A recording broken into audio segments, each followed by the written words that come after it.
Good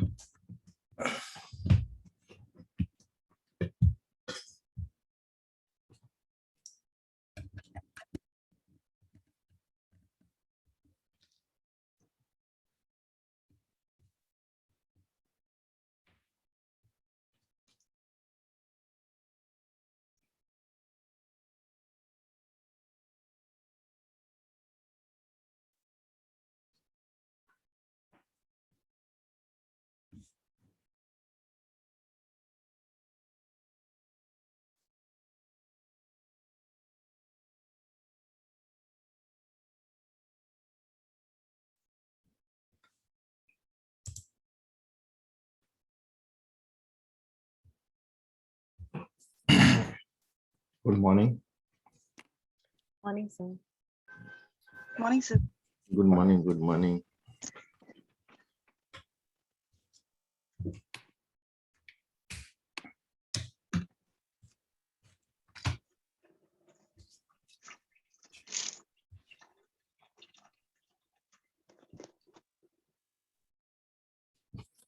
हमने कुछ concept समझे थे लीनियर रिग्रेशन के बारे में। लीनियर रिग्रेशन नहीं अपने अनसुपरवाइज्ड और सुपरवाइज्ड के बारे में। ठीक है,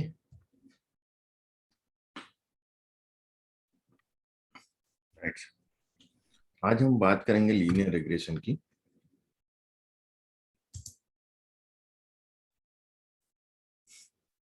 जो पहला मॉडलिंग है,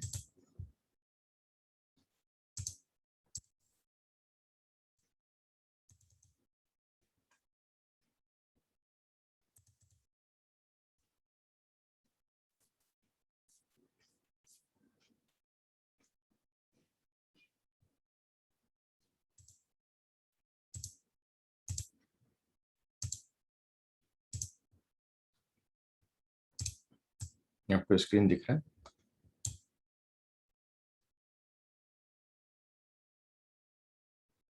Yes, sir.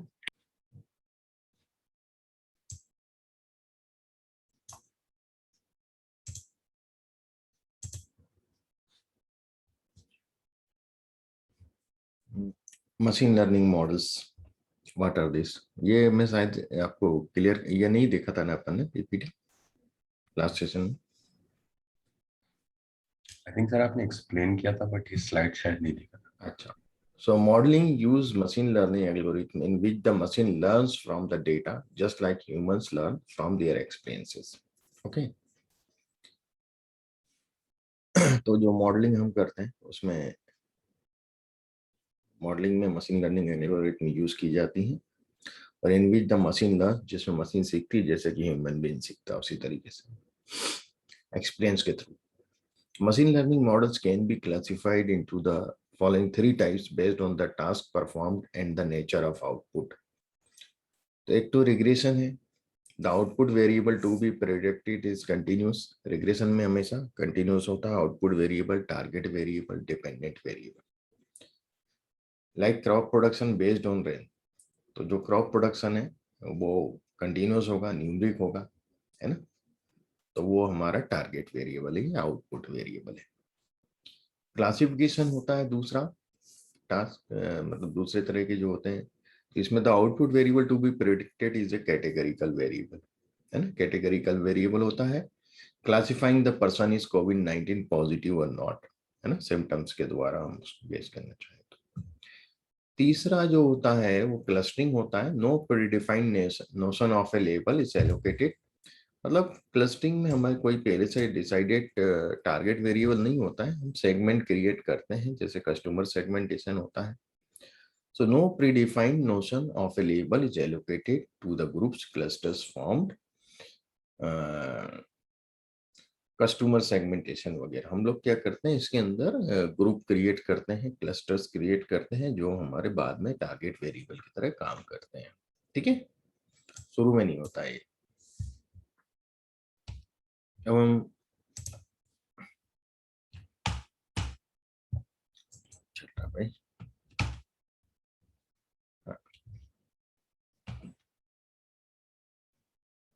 we can also classify machine learning models into broad categories, supervised और unsupervised, है ना। रेनफोर्स और सेमी सुपरवाइज्ड हम लोग यहाँ नहीं कंसीडर कर रहे हैं।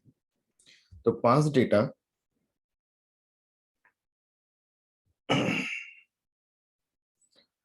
With labels is used for building the model. Supervised में दोनों आ जाते हैं, क्लासिफिकेशन और रिग्रेशन, है ना। Regression classification algorithm fall under this category. Unsupervised में clustering algorithm fall under this category. No predefined labels are assigned to the past data. Yeah. Now we see what is linear regression. The regression model is a statistical procedure that allows a researcher to estimate the linear or straight line relationship that relates two or more variables, है ना। straight line relationship find out कर दो variables के बीच में। This linear relationship summarises the amount of change in one variable that is associated with change in another variable और variables. यदि हम किसी एक वेरिएबल में या एक से अधिक वेरिएबल में कुछ चेंजेस करते हैं तो उसका किसी टारगेट वेरिएबल पे क्या इफेक्ट होता है, क्या चेंजेस आता है, ये इसके अंदर हमें पता चलता है। The model can also be tested for statistical significance, के लिए भी टेस्ट किया जा सकता है। अब स्टैटिस्टिकल सिग्निफिकेंस से मतलब है इन्फ्लुएंशियल एनालिसिस में भी इसका उपयोग किया जाता है। To test whether the observe linear relationship could have emerged by chance और नॉट, है ना, बाय चांस है और कि नहीं है। There are two linear regression model. Simple linear regression model जिसमें एक ही टारगेट एक ही डिपेंडेंट वेरिएबल तो एक ही होता है, इंडिपेंडेंट वेरिएबल भी एक ही होता है। So that is simple linear regression. There is only one independent variable. Multivariate linear regression में independent variable एक से ज्यादा होते हैं, है ना, more than one. The two variable regression model assign one of the variable the status of an independent variable and the other variable the status of dependent variable. ठीक है, एक जो टू वेरिएबल होता है उसमें एक डिपेंडेंट होता है, एक इंडिपेंडेंट होता है। The independent variable may be regarded as causing changes in the dependent variable. Dependent variable में जैसा चेंज करोगे वैसा डिपेंडेंट वेरिएबल में भी चेंज होगा, है ना। इंडिपेंडेंट वेरिएबल में जैसा चेंज होगा वैसा डिपेंडेंट वेरिएबल में चेंज होगा। और जो इंडिपेंडेंट वेरिएबल होता है वो प्रायर होता है in time of dependent variable. ठीक है,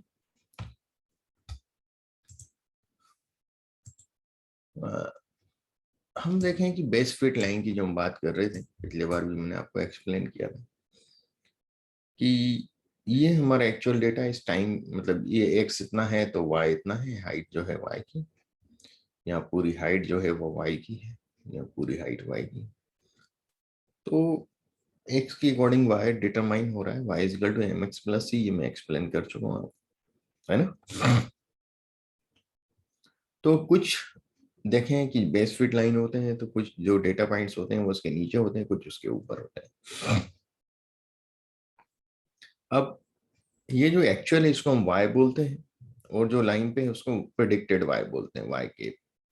ठीक है, तो ये जो डिफरेंस होता है वाई और वाई केप का, वो एरर होता है, रेसिडुअल होता है ना। तो ये रेसिडुअल है, ये भी रेसिडुअल है। यदि हम इसको देखें, थोड़ा सा समझें,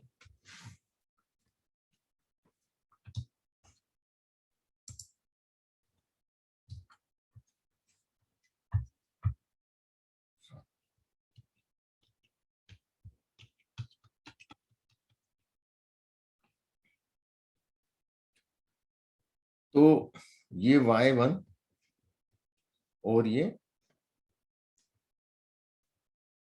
केप y,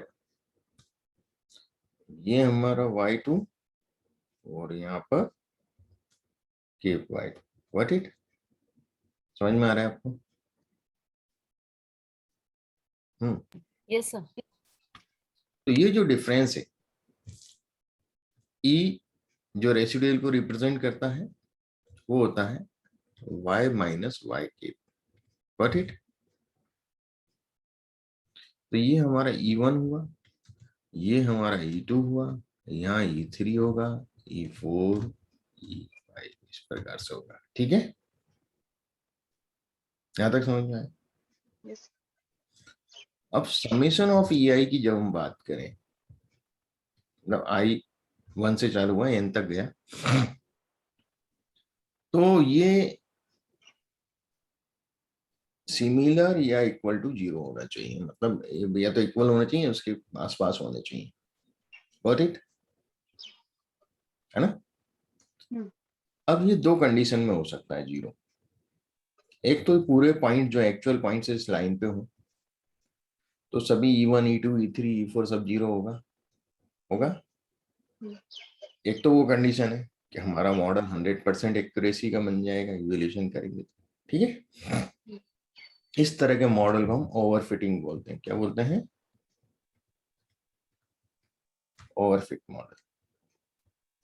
ऐसे मॉडल अच्छे नहीं होते हैं, बहुत ज्यादा एक्यूरेसी, क्योंकि वो ट्रेन डेटा के साथ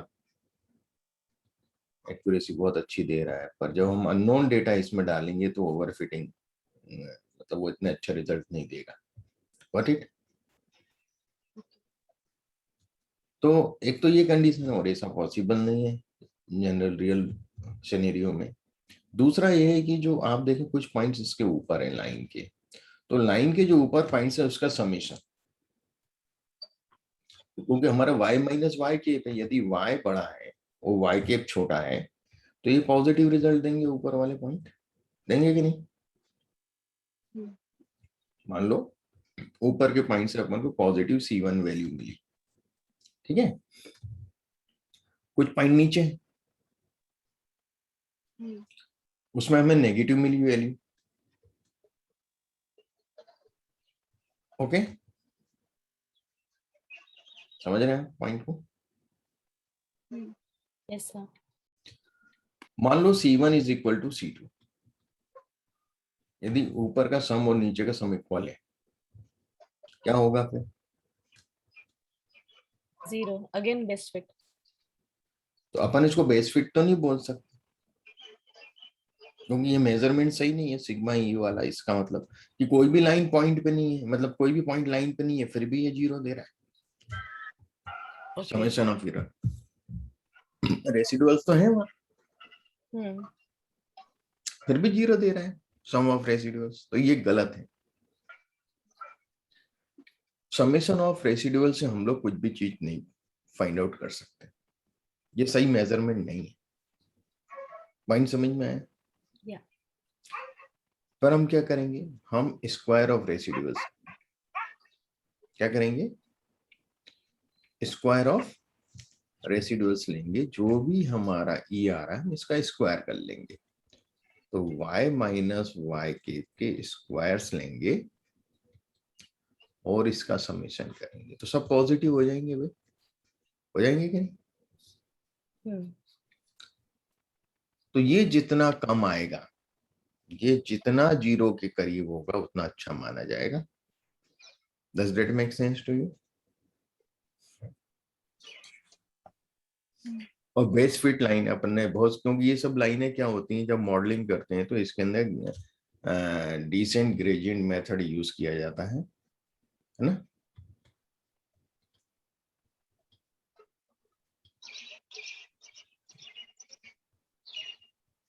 उसमें इटरेट होता है, ये बार बार करके देखा जाता है इटरेशन के द्वारा। और जो बेस फिट लाइन होती है जिसका सम ऑफ रेसिडुअल, जो स्क्वायर सम ऑफ रेसिडुअल जो होता है वो RSS है ना, रेसिडुअल सम ऑफ स्क्वायर्स, ये मिनिमम होता है, वो लाइन को वो सिलेक्ट करके दे देता है आपको। व्हाट इट बैक एंड में, इज इट क्लियर? ठीक है सर, ये थोड़ा सा टेक्निकल है but it's fine. Then we find the equation of the best fit line by minimizing the RSS and also find the optimal value of beta 0 and beta 1. तो जब ये best fit line आ जाती है तो हम इसका beta 0 beta 1, मतलब beta 0 ये है और बीटा 1 ये है, ये मिल जाता है हमें।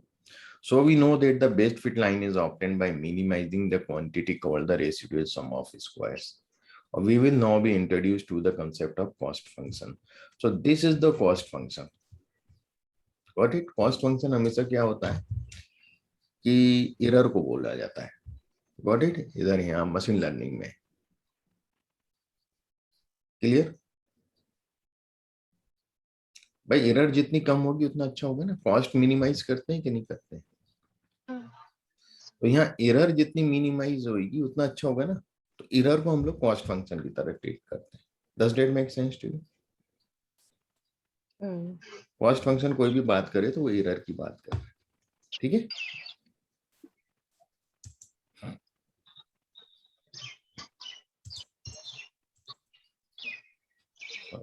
जरा इसको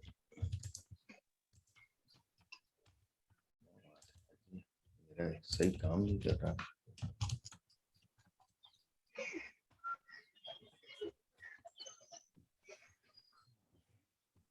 एक सेकंड देखूं पीछे इसका कोड।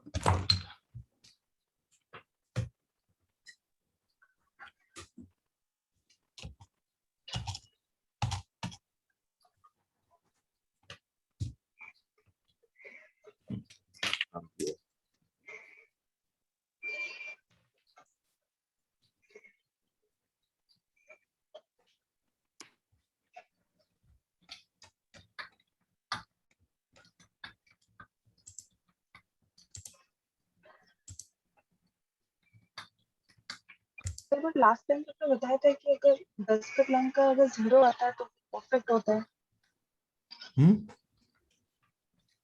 तो उसमें EI 0 है तो वो परफेक्ट 10 पे लाइन है। 0 के करीब होना चाहिए, पर वो स्क्वायर को लेंगे हम, उसको नहीं ले सकते ना सिग्मा ई को।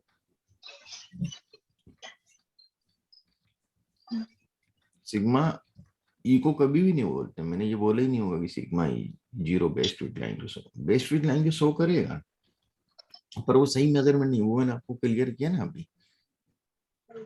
It's not a good measurement of best fit line, है ना। हम क्या करते हैं फिर, रेसिडुअल सम ऑफ स्क्वायर लेते हैं, RSS। ठीक है, लेकिन सर प्लस माइनस प्लस मतलब स्क्वायर लेने पे भी अगर 0 है आ ही नहीं सकता मैं, या तो पूरे पॉइंट जब लाइन पे होंगे तभी 0 आएगा, और कोई कंडीशन ही नहीं 0 आने की उसकी दूसरी। पिछले तो 2 कंडीशन थी कि एक भी पॉइंट लाइन पे नहीं है पर 0 दे रहा है। सम ऑफ स्क्वायर में ऐसा कर ही नहीं सकता हूँ, यदि वो पॉइंट लाइन पे नहीं है तो 0 कभी नहीं देगा। क्लियर। ठीक।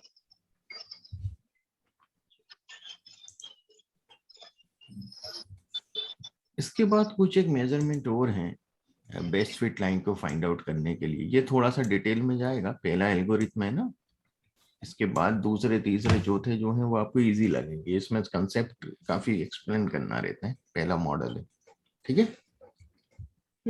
थ्योरी पोर्शन ज्यादा रहेगा शुरू में, क्योंकि आपको बहुत सी चीजें एक्सप्लेन करना रहेंगी टेक्निकलिटी।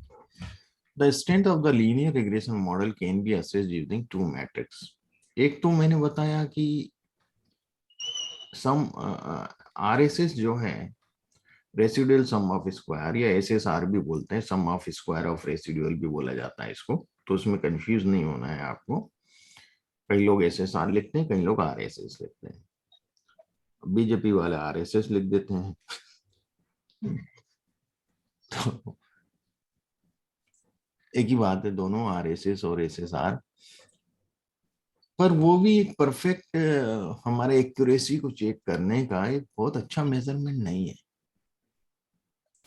RSS है अच्छा, बेस्ट फिट लाइन को डिसाइड करता है वो ग्रेडियंट डिसेंट में।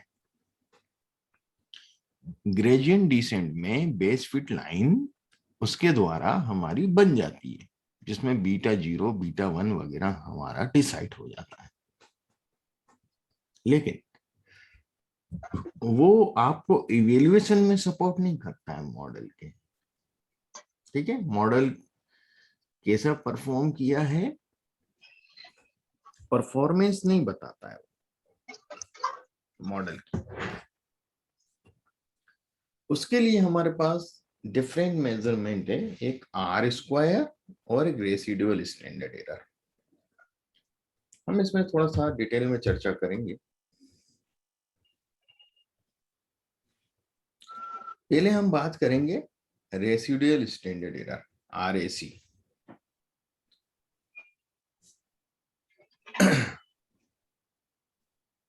अब रेसिडुअल स्टैंडर्ड एरर के कई नाम है, एक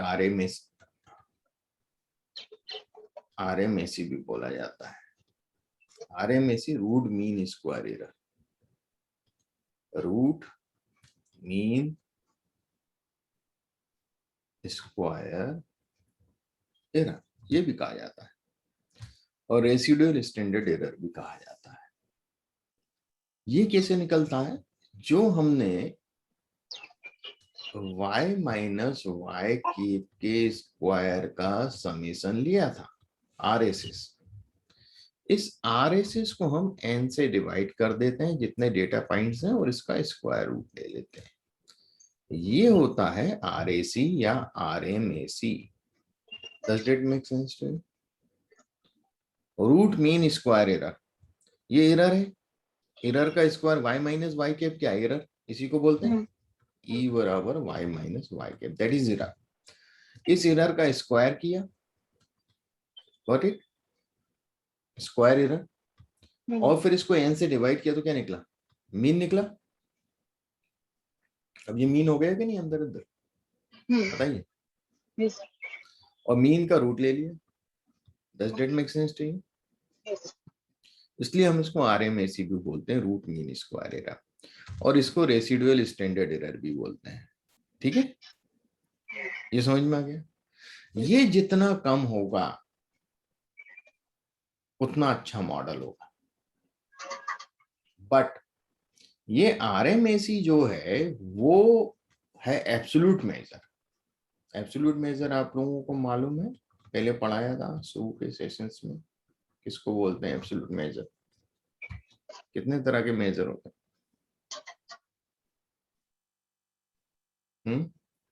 एब्सोल्यूट मेजर मतलब प्लस माइनस बोथ, राइट? नहीं नहीं,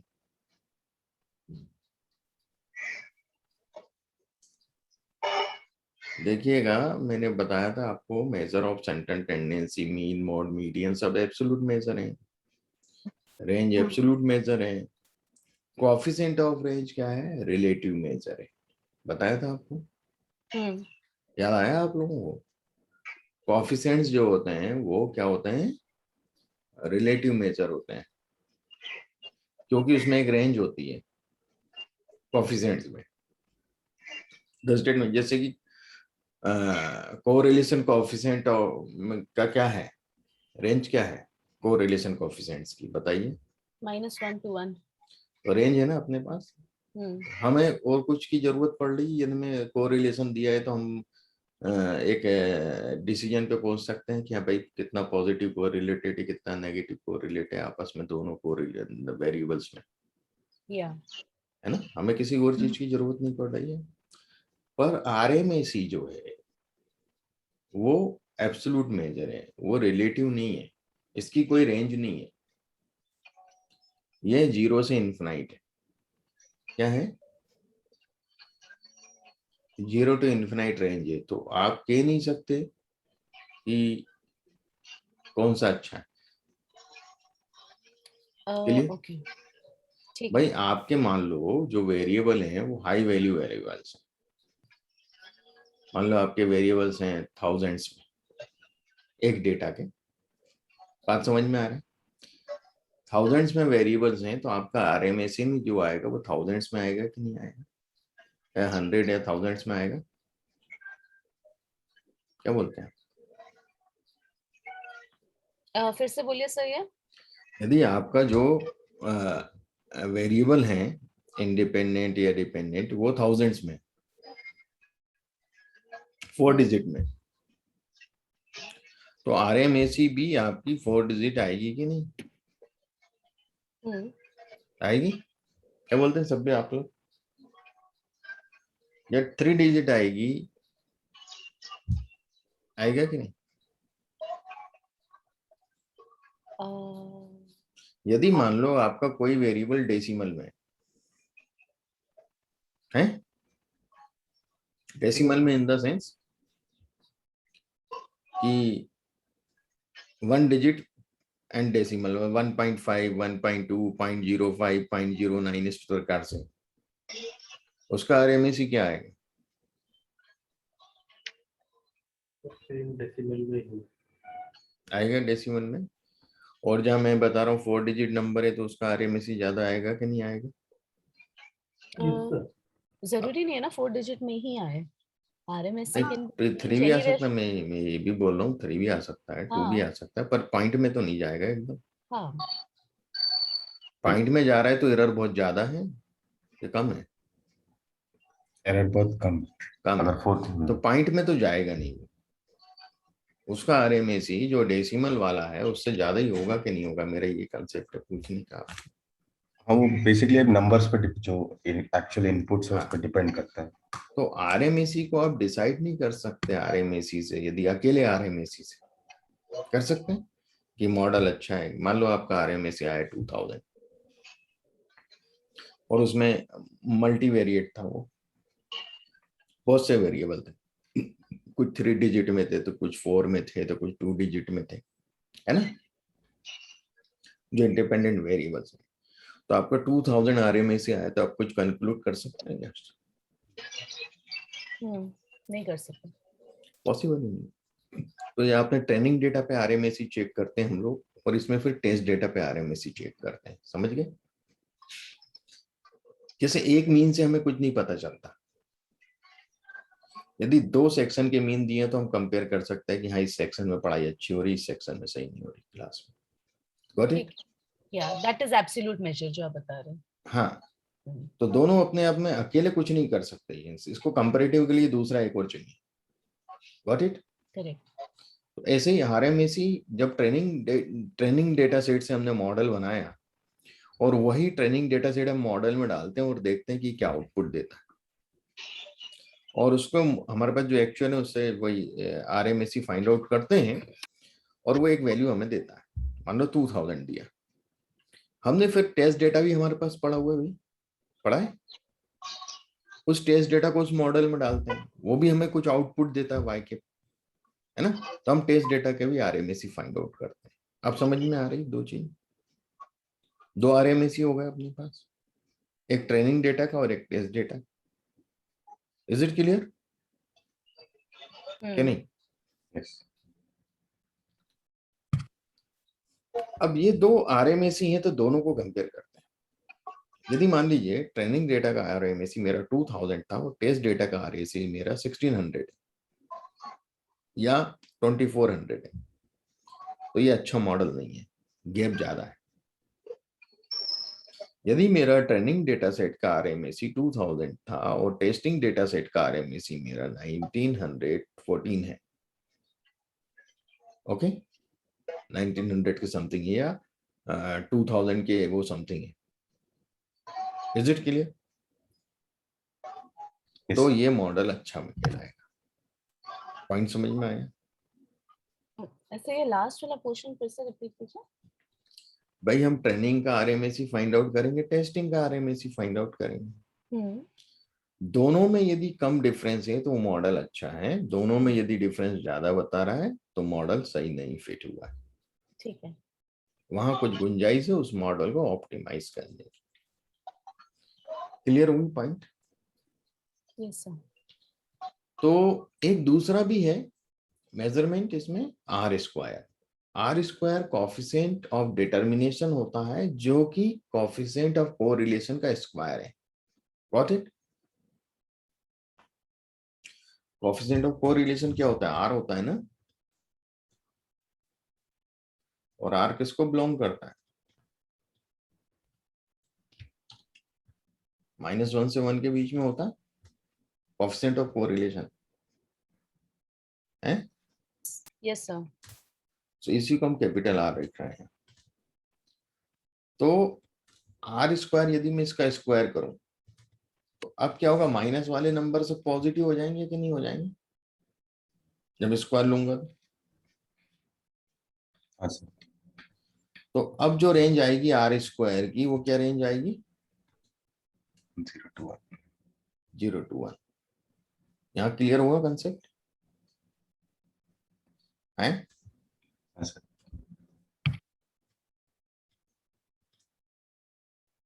तो यदि आपका आर स्क्वायर जो कॉफिशिएंट ऑफ डिटर्मिनेशन है वो 1 के करीब है तो मॉडल अच्छा माना जाता है।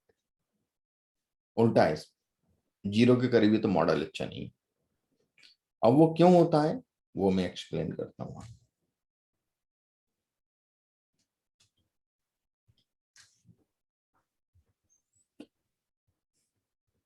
आर स्क्वायर को समझेंगे। आरएमएससी तो सबको समझ में आ गया। Yes sir. आर स्क्वायर और कोएफिशिएंट ऑफ डिटर्मिनेशन क्या होता है? We also learned an alternative way of checking the accuracy of our model, which is R square statistics. R square is number which explains what portion of a given data variation is explained by the developed model. देखिए are square का meaning को समझे ध्यान से।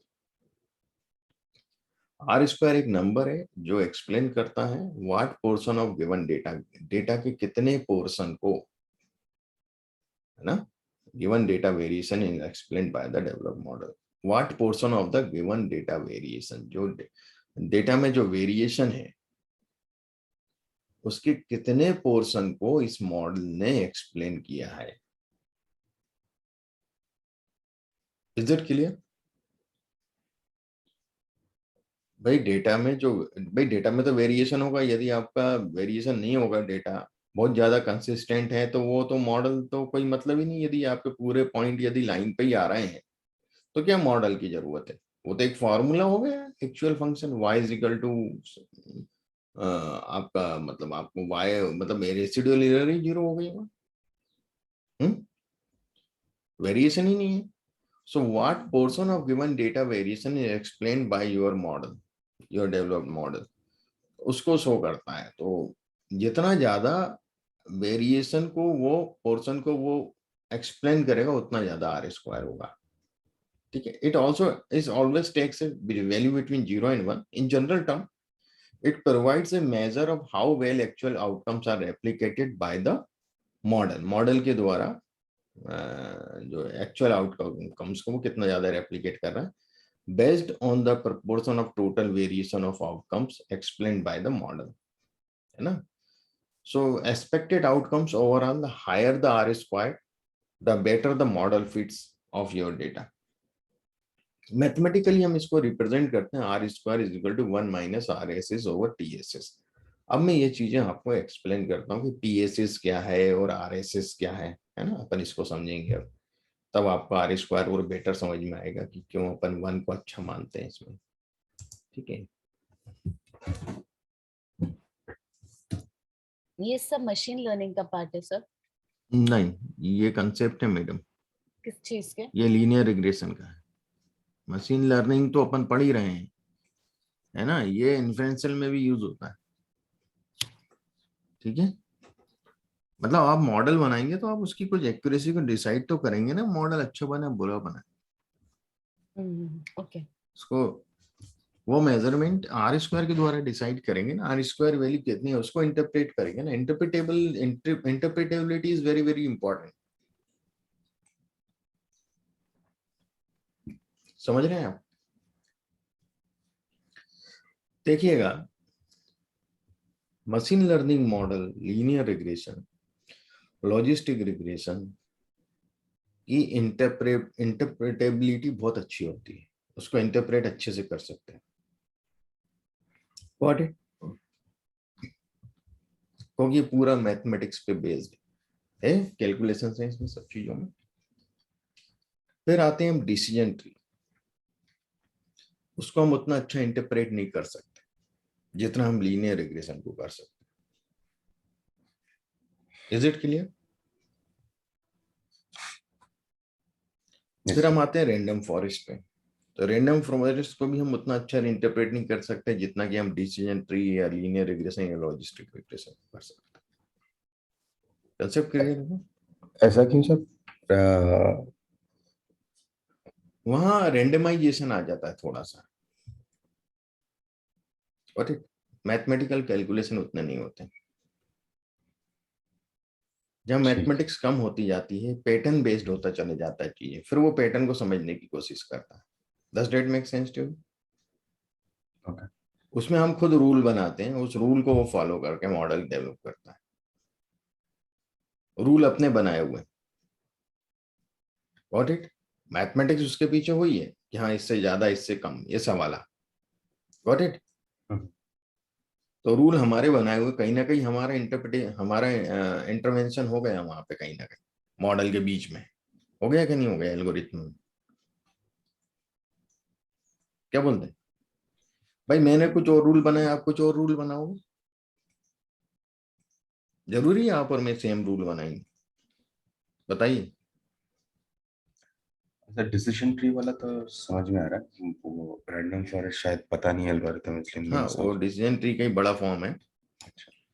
क्या होता है कि जब आप डिसीजन ट्री बनाते हैं तो आपने जो रूल डिसाइड किए हैं, है ना, वो एक ही ट्री डेवलप करेगा।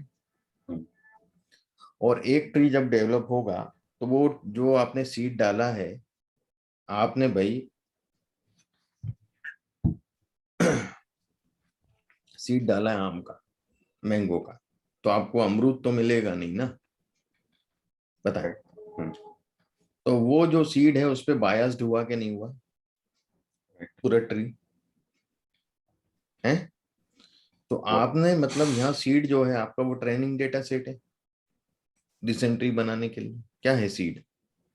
ट्रेनिंग डेटा सेट ही हुआ ना उसका, उसी से तो आप मॉडल बना रहे हो। कंसेप्ट क्लियर हो रहा है यहाँ पे? Yes sir. तो जब आप इसको इवेल्युएट करोगे ट्रेनिंग डेटा से ही, भाई मॉडल भी ट्रेनिंग डेटा से बनाया, पहला हम इवेल्युएशन ट्रेनिंग डेटा से ही करते हैं, बाद में फिर टेस्ट डेटा से करते हैं। तो ट्रेनिंग डेटा से जब आप इसको इवेल्युएट करोगे तो ये बहुत अच्छे रिजल्ट देगा कि नहीं देगा? बताइए। क्योंकि उसी से सब। मॉडल बना है। हाँ। तो ऐसा तो हर एक लीनियर भी देगा, आप बोलेंगे लॉजिस्टिक भी देगा सर, वो तो क्योंकि उसी से बना है तो उस पर अच्छे ही रिजल्ट देगा। देगा, मैं मानता हूँ ये भी देंगे, बट डिसीजन ट्री ज्यादा बायस रहता है ट्रेनिंग डेटा की तरफ। Got it? ट्रेनिंग डेटा के पैटर्न पे वो, क्योंकि पैटर्न पे काम करता है, तो ट्रेनिंग डेटा पे ज्यादा बायस्ड होता है। जब हम उसे अननोन डेटा डालते हैं डिसीजन ट्री मॉडल में, तो वो उतनी अच्छी एक्यूरेसी नहीं देता जितनी वो ट्रेनिंग डेटा पे दे रहा था। ओवरफिटिंग का प्रॉब्लम होता है उसमें। Does that make sense to you? Conceptually तो इट मेक सेंस। है ना? अब क्या होता है कि इस ओवरफिटिंग को हटाने के लिए वो हम दूसरी टेक्निक, क्रॉस वैलिडेशन टेक्निक हम यूज करते हैं। जब डिसीजन ट्री पढ़ेंगे मैं बताऊंगा। उस बायसनेस को कम करने के लिए हम लोग एक सीवी यूज करते हैं, क्रॉस वैलिडेशन अप्रोच, सीवीए, वो हम यूज करते हैं। ठीक है ना, वो यूज करते हैं। अब रैंडम फॉरेस्ट में क्या डिफरेंस है मैं बताता हूँ आपको। अभी अपन ने एक जज की बेंच है, वो डिसीजन दे रही है, मतलब डिसीजन ट्री क्या है, वन जज। आपने टेस्ट डेटा डाला, आपने जो भी डेटा डाला उसका डिसीजन दिया, हाँ भैया इसको कोविड-19 है या नहीं। Got it?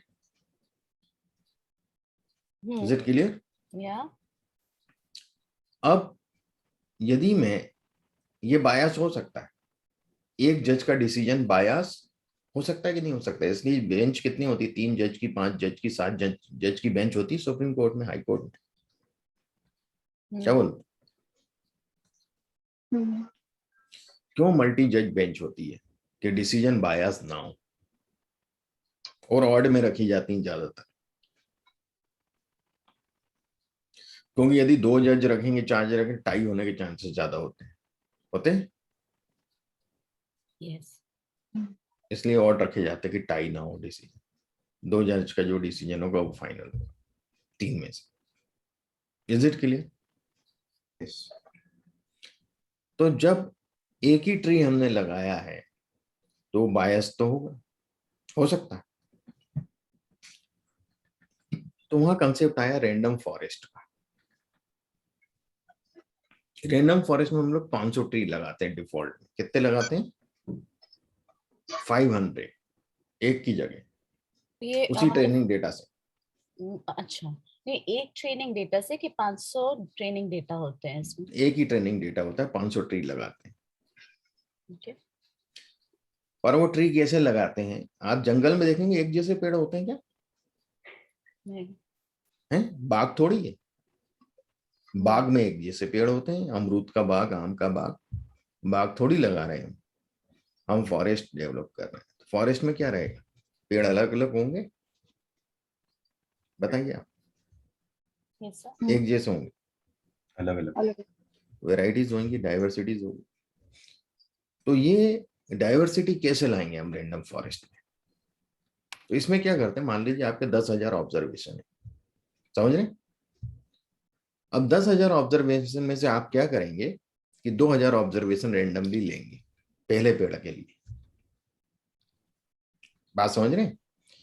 बट उस 2,000 जो ऑब्जर्वेशन है उसको हम बूट स्ट्रैपिंग के द्वारा, बूट स्ट्रैपिंग बोलते हैं हम लोग उसको मल्टीपल उसमें कन्वर्ट करते हैं, उसको हम 10,000 में कन्वर्ट करेंगे।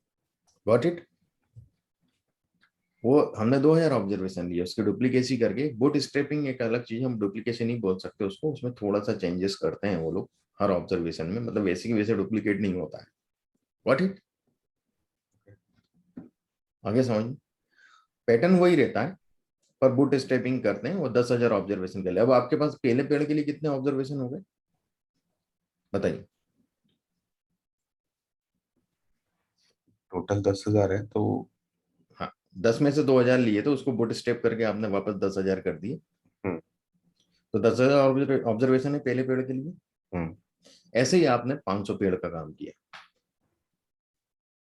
मतलब 10,000 ऑब्जर्वेशन का है कि हम सबको सेम क्वांटिटी में सीड दे रहे हैं। सीड अलग अलग है, क्यों अलग अलग है? क्योंकि हमने रेंडमली 2,000 लिए थे, तो सीड अलग हुआ कि नहीं हुआ सबका? बताइए। सर हमने रैंडमली 2,000 लिए और फिर उनको उस बूटस्ट्रैप प्रोसेस से 10,000 में 2,000 को कन्वर्ट 10,000 कर दिया। हाँ, तो सबका ट्रेनिंग डेटा ऑल तो बेस वही 2,000 है, और क्योंकि 2,000 का बेस अलग है और फिर रैंडमाइज किया तो सबको सिमिलर चीजें मिल रही हैं बट फिर भी अलग है। क्यों सिमिलर मिलेंगी भाई? आपने पहले 2,000 लिए रैंडम, वो अलग था। दूसरे 2,000 लिए रैंडम उठाए, वो अलग थे। तीसरे 2,000 रैंडम लिए, वो अलग थे कि नहीं? अलग अलग है कि नहीं? कुछ कुछ तो ऑब्जर्वेशन चेंज होंगे सब में, हाँ कुछ डिफरेंट होगा। कुछ होगा कि नहीं डिफरेंट? बताइए आप लोग, बाकी लोग नहीं बोल रहे भाई, क्या बात है संगीता और ये लोग। ये ये सब है। बूटस्ट्रैप आने से मैं तो डीरेल हो गई। ये बूटस्ट्रैप क्या होता है? बूट स्टेप का मतलब ये था डुप्लीकेट डेटा क्रिएट करना, डुप्लीकेट रोज बनाना। भाई 2,000 है मेरे पास और मुझे ज्यादा चाहिए, मैं क्या करूंगा? बूट स्टेप कर दूंगा, बढ़ा दूंगा। कई बार सैंपल साइज कम होता है हमारे पास, हमें ज्यादा की जरूरत पड़ती है, बूट स्टेप कर देते हैं उसको, तो डुप्लीकेट बना देता है। अब क्लियर हुआ कॉन्सेप्ट? ओके।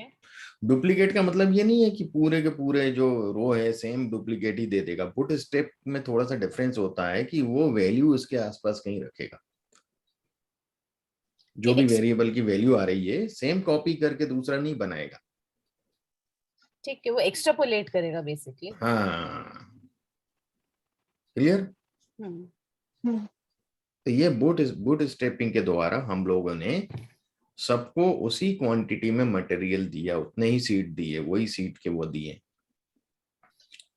पर क्या है कि 2-2 हजार के सैंपल तो हमारे डिफरेंट है ना, हम्म। तो हर पेड़ का सीड अलग हुआ कि नहीं हुआ? हुआ। हुआ। तो हमें डाइवर्सिटी मिलेगी कि नहीं मिलेगी हम्म। पेड़ों में? अब दूसरी चीज, मान लीजिए आपके पास 45 वेरिएबल्स थे, है ना? क्लियर? हम्म। डिसीजन ट्री में क्या होता है, हम हर वेरिएबल की एक, हमारे पास 3 मेजरमेंट है, कोई एक यूज करते हैं, एंट्रोपी चेक करते हैं। क्या करते हैं? एंट्रोपी। हर वेरिएबल की मैथमेटिकल फार्मूला, जब हम डिसीजन ट्री पढ़ेंगे तब बताऊंगा मैं। तो जिसकी एंट्रोपी कम होती है वो फर्स्ट टाइम पे आता है, वो फर्स्ट उसमें आएगा। डिसीजन ट्री है ना, ऊपर सबसे बड़ा बॉक्स, फिर छोटे लीव्स, फिर लीव्स ऐसे दो दो करके डिवाइड बढ़ती चली जाती है, यस नो में, ठीक है? तो वो एंट्रोपी जिसकी कम होगी वो सबसे पहले डिवीजन में आएगा। मान लीजिए जेंडर की एंट्रोपी ज्यादा आई, तो पहले आप क्या क्लासिफिकेशन दोगे? Gender, male yes, male no, what it, ठीक है? सेकंड नंबर पे एंट्रोपी आई एज की, तो अब जो सेकंड आएगा वो क्या आएगा? एज आएगा, है ना? एज में अब एज न्यूमरिक है तो उसमें मीन से डिसाइड होगा कि लेस देन दिस और ग्रेटर देन दिस, मतलब इस तरह से ये बनता है। तो आप क्या कर रहे हो? पूरे 45 वेरिएबल्स की एंट्रोपी चेक कर रहे हैं कि नहीं कर रहे हर स्टेज? सर एंट्रोपी का डेफिनेशन क्या है? एंट्रोपी डिसाइड करने के लिए होता है कि डेविएंस भी यूज करता है, 3 तरह के मेजरमेंट है। तो अभी तो आप ये देखिए कि एक डिसाइड करने के लिए कि जिसकी एंट्रोपी कम होगी, वो मैं जब पूरा डिसीजन ट्री पढ़ाऊंगा तब मैं एक्सप्लेन करूंगा पूरी चीजों को, है ना। कि तो ये एक तरह से एंड रिजल्ट है एंट्रोपी। नहीं, एंट्रोपी एंड रिजल्ट नहीं है, ये डिसाइड करता है कि आपको पहले कौन सा वेरिएबल यूज करना है डिसीजन ट्री में, बाद में कौन सा करना है। Got it? भाई डिसीजन ट्री अलग कंसेप्ट है, डिसीजन ट्री हायरार्किकल मेथड है। उसमें क्या होता है कि वो ट्री टाइप स्ट्रक्चर देता है, ये है, फिर इसके बाद ये है। बात समझ में आ रहा है बात? ऐसा स्ट्रक्चर देता है।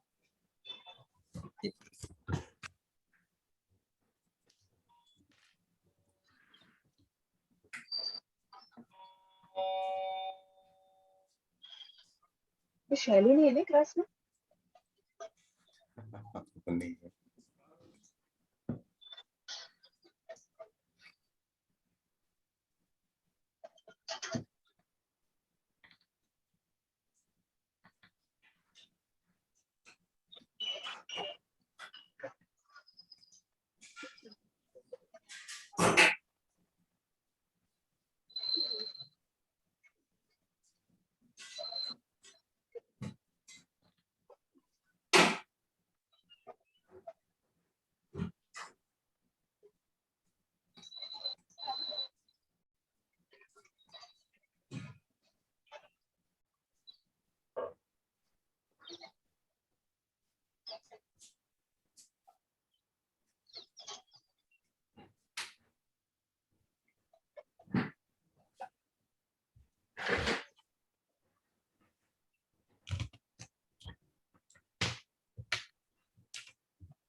अभी उतने डिटेल में नहीं जा रहे हैं, मैं खाली आपको कंसेप्ट बता रहा हूँ।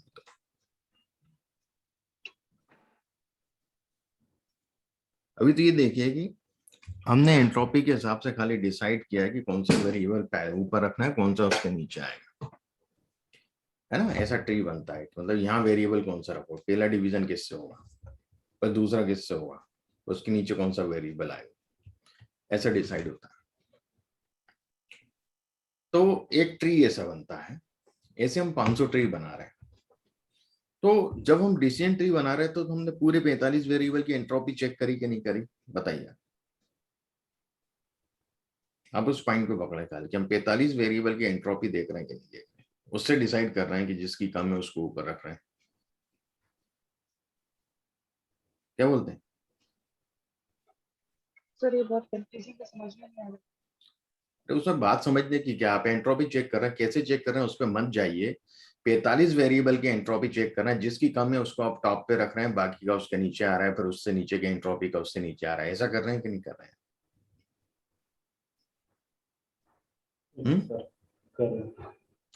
आप तो उस पॉइंट को समझिए, आप ये मत अभी आगे सोचने की जरूरत ही नहीं है। मैं इसमें डिफरेंस बता रहा हूँ रैंडम फॉरेस्ट में और डिसीजन ट्री में, बस उसको कैच करने के लिए इतना ध्यान रखिए बस कि हाँ ये इतना समझ लिया, ठीक है, एंट्रोपी से चेक होता है, ठीक है। अब रैंडम फॉरेस्ट में पहला हमने क्या रैंडम लिया, 2000 ऑब्जर्वेशन। 10,000 में से कितने लिए? 2000। डिसीजन ट्री में हम पूरे 10,000 ले रहे थे, एक ही पेड़ था, पहला पॉइंट। तो पहला रेंडमाइजेशन क्या हुआ, नंबर ऑफ ऑब्जर्वेशन पे। आपने रेंडमली 2000 लिए, उसको बुट स्टेप किया, वो बात की बात है। इसलिए हम इसको रैंडम वर्ड यहां से जुड़ गया इसमें। पहली चीज क्लियर हो गई, तो रैंडम फॉरेस्ट बोलते हैं। हाँ। दूसरा जो 45 ऑब्जर्वेशन थे मैडम, हम हर पेड़ के लिए 45 ऑब्जर्वेशन की एंट्रोपी चेक नहीं करते, ये ध्यान रखिएगा। यहां भी रैंडमनेस आती है। हम 3 या 4, मान लीजिए 4 वेरिएबल सिलेक्ट करते हैं रैंडमली 45 में से, पहले पेड़ के लिए। कंसेप्ट क्लियर हो रहा है? कितने सिलेक्ट किए हमने? 4 रेंडमली फर्स्ट टाइम में। 4 की एंट्रोपी चेक करी, जिसकी ज्यादा उसे टॉप पे रख दिया, फर्स्ट नोड वो बन गई, फर्स्ट ब्रांच वो बन गई। Got it. हम्म। फिर जो बचे हमारे पूरे के पूरे उठा के वापस हमने रख दिए 43 में, फिर 4 उठाए सेकंड टाइम, वो भी रेंडमली, हम्म। फिर उसकी एंट्रोपी चेक करी, हम्म। उसमें जो ज्यादा है उसको उसके नीचे रख दिया, फिर वापस रख ओके। दिए, फिर 4 उठाए, ऐसे करके एक पेड़ बनाया हम। हम्म। तो यहां भी रेंडमनेस आई कि नहीं आई? हम्म। आई सी। ऐसे ही हमने 500 पेड़ बनाए सेम तरीके से। हम्म। हर पेड़ अलग होगा कि नहीं होगा? अब अलग होगा। डाइवर्सिटी आ गई कि नहीं आ गई? हम्म। अब हम जब मान लो आपके पास एक पेशेंट का डेटा है और उसके आपके 3 कैटेगरी में आंसर आ रहे हैं, पैथोलॉजिक और ये भी जो है सस्पेक्ट और नॉर्मल, है ना? 3 कैटेगरी, नॉर्मल है पेशेंट, ये पैथोलॉजिक है, या फिर क्या बोलते हैं सस्पेक्ट है। ओके, 3 कैटेगरी आपको डिसाइड करना है। आप डिसीजन ट्री में डालोगे तो एक ही आंसर आएगा, या तो पैथोलॉजिक या नॉर्मल या सस्पेक्ट, यही आएगा कोई भी। पर जब आप रैंडम फॉरेस्ट में डालोगे तो 500 पेड़ अलग रिस्पांस देंगे, कोई बोलेगा पैथोलॉजी, कोई कुछ पेड़ बोलेंगे नॉर्मल है, कुछ पेड़ बोलेंगे सस्पेक्ट है। होगा कि नहीं होगा? होगा। यहाँ तक पॉइंट क्लियर हो रहा है? यस हाँ सर। भाई, है ना? फैनेंद्र क्लियर हो रहा है यहाँ तक? अब क्या करेंगे, कैटेगरिकल है क्योंकि रिस्पांस हमारा टारगेट वेरिएबल क्या कैटेगरिकल है, 3 कैटेगरी, तो हम मोड देखेंगे। क्या देखेंगे? मोड, ज्यादातर बार क्या रिस्पांस आया। अंडरस्टैंड? उस मोड हमारा फाइनल रिस्पांस होगा। मान लो सस्पेक्ट ज्यादातर ट्रीज ने बोला है, तो क्या बोलेंगे, हमारा फाइनल रिस्पांस क्या होगा? सस्पेक्ट। अंडरस्टैंड? Yes sir. अब यदि यही प्रॉब्लम रिग्रेशन वाली होती है, रिग्रेशन यानी न्यूमरिक टारगेट वेरिएबल होता है, सेल्स आप प्रेडिक्ट कर रहे होते हैं, गॉट इट? आप लोग सेल्स प्रेडिक्ट कर रहे होते हैं, तो हर पेड़ एक अलग नंबर देता, कंटिन्यूस वेरिएबल है ना भाई, सेम भी हो सकते थे कुछ पेड़ों के, पर डिफरेंट नंबर होते ज्यादातर, है ना? बहुत सारी यूनिक वैल्यूज होती। क्या बोलते हैं सभ्या, सॉरी। सर ठीक है, ये टॉपिक जब हम हाँ, उधर डिटेल डिसीजन पढ़ेंगे, यहाँ तो ओके। आपने अभी वो छेड़ दिया तो मैं बताया आपको।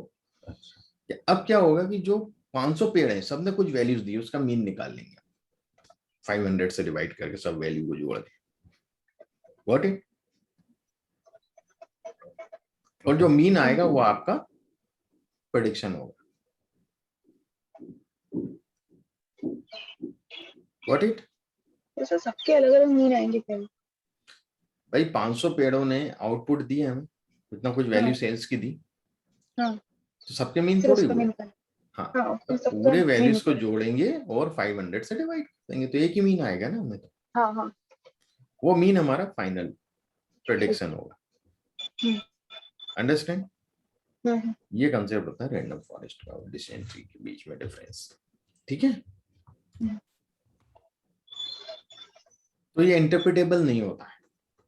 मैं इंटरप्रिटेबल सी बात चली थी ना, वहां तक हम गए। यहाँ हम जो भी कर रहे हैं वो एक स्टेटिस्टिकल मैथमेटिकल फार्मूले पे बेस्ड है, लीनियर रिग्रेशन 100%। कहीं भी हम अपने मर्जी से कुछ नहीं कर रहे, गॉट इट? रेंडमनेस बिल्कुल नहीं है इसमें कहीं से भी, है क्या? आप y माइनस वाई केप ले रहे हैं तो रेंडमनेस है क्या उसमें? नहीं है, मैथमेटिक्स है। उसका स्क्वायर ले रहे हैं, फिर उसको n से डिवाइड कर रहे हैं, फिर उसका स्क्वायर रूट ले रहे हैं। RMSE ऐसे पता चल रहा है आपको, बेस्ट फिट लाइन आ रही है RSS के through, residual sum of square के थ्रू।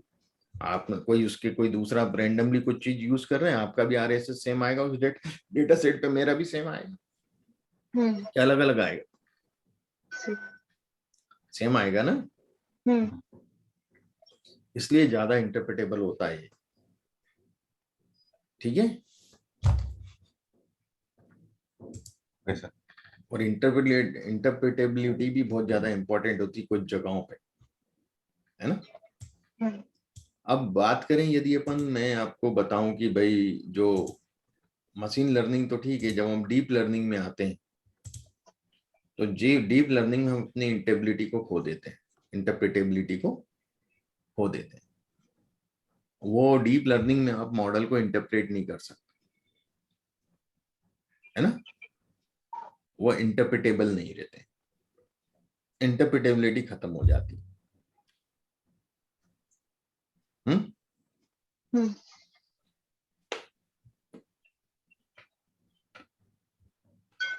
जैसे अभी मैं कल एक वीडियो देख रहा था, एक बच्चा है कहीं का, अभी अयोध्या पहुंचा हुआ है, वो आप कोई भी डेट पूछ लो वो बता देगा उस दिन कौन सा वार था, कहीं की भी। आप उससे पहाड़े उल्टे सीधे पढ़वा लो और वो मुश्किल से एक आध दो क्लास पढ़ा होगा। कल मैं लिंक्डइन पे उसका एक वीडियो किसी ने डाला था, मैं देख रहा था। तो वो जो कैलकुलेशन कर रहा है वो इंटरप्रिटेबल नहीं है क्या? उसके पास कोई फॉर्मूला है क्या? उसका नहीं है। हम्म उसके दिमाग में कोई एल्गोरिथम है, कोई पैटर्न है जिससे वो पकड़ता है उस चीज को, ठीक है ना? हम्म दैट इज डीप लर्निंग, है ना, हम्म जिससे वो पकड़ लेता है, वो उसको इंटरप्रेट नहीं कर पाता है मैं कैसे करता हूँ ये। Got it? यदि आपको दिया जाएगा तो आपके पास एक फार्मूला होगा उसके डे को मालूम करने के लिए, होगा कि नहीं होगा? हम्म आपके उस हिसाब से आप वैल्यू वैल्यू रख के निकाल लोगे कि हाँ इस दिन इस तारीख को ये वार होगा, है ना? हम्म वो इंटरप्रिटेबल है आपके पास, क्योंकि आपके पास पूरा मैथमेटिकल फार्मूला है। उस लड़के के पास मैथमेटिकल फार्मूला नहीं है, उसके पास पैटर्न पकड़े हुए हैं उसने, ठीक है? ठीक है। वो इंटरप्रिटेबल नहीं है। तो ये चीज होती है, इंटरप्रिटेबिलिटी कई बार बहुत जरूरी होती है।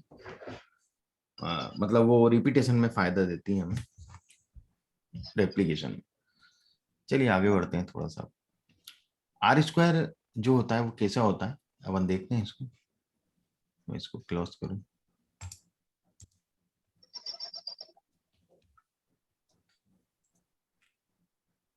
एक्चुअली क्या है, कीबोर्ड का दिक्कत हो रहा है 2-4 दिन से।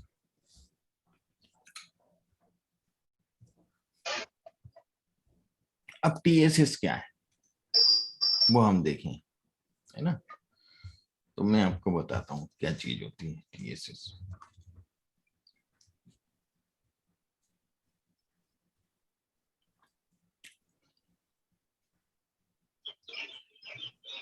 Think about it for a second. If you know nothing about linear regression and still have to draw a line to represent those points,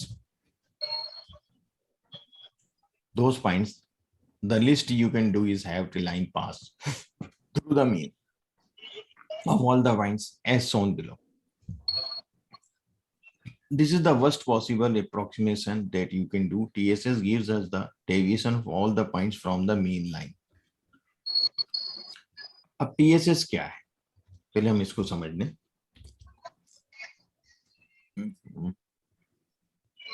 समझना पड़ेगा तब ये इतना बंद करेगा।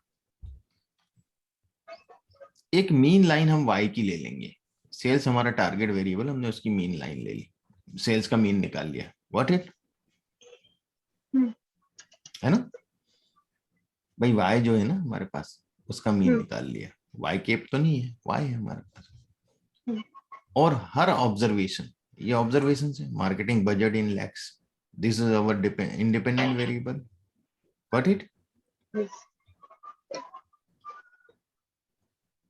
और ये हमारा डिपेंडेंट वेरिएबल है सेल्स, हमें बजट के हिसाब से सेल्स को प्रेडिक्ट करना है, व्हाट इट, फ्यूचर के लिए। ये तो हमारा प्रीवियस हिस्टोरिक डेटा है, तो उससे हमें मालूम है कि भाई इतना बजट होने पे इतनी सेल्स होती, इतना बजट था तो इतनी सेल्स थी, मार्केटिंग बजट इतना था तो इतनी सेल्स थी। तो हमने जितना भी हमारा पिछला डेटा था जिसमें सेल्स आया था, जो एक्चुअल आ चुका है हमारे पास, हमने उसका मीन लिया, तो वो 15-16 के लगभग आया, 16 लाख करोड़ के लगभग, गॉट इट?